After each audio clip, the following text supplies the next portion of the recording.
victory is in our hands. Loptime les da la bienvenida al Dakar 2011.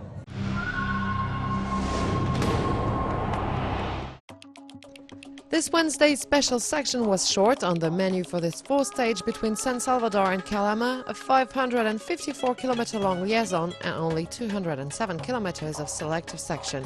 The Dakar was leaving the Argentinian soil and entering Chile. The start of the selective section was high above the sea level at 3,300 meters. The terrain there was stony.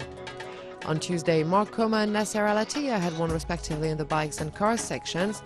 The suspense is at its peak in both competitions, even if Cyril Desprez and Carlos Sainz were still overall leaders before the start today.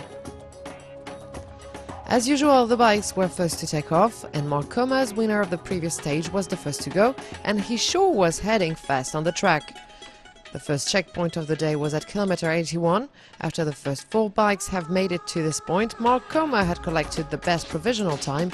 Riding his KTM, Cyril Desprez was then 32 seconds adrift, and Coma in virtual leading position at the overall standings.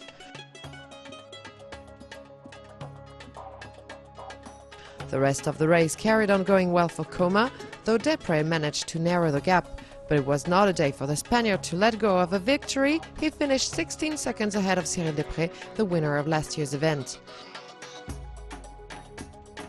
As a consequence, the Catalan rider took the later position at the general standings, only 2 seconds ahead of the title holder. The suspense is total.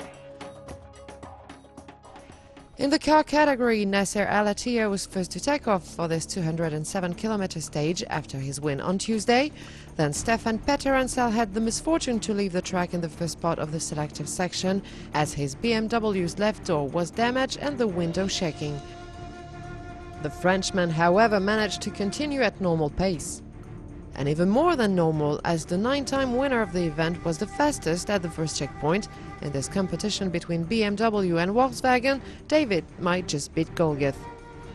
Carlos Sainz, Mark Miller and Nasser Al-Attiyah were close behind Petter-Ansel.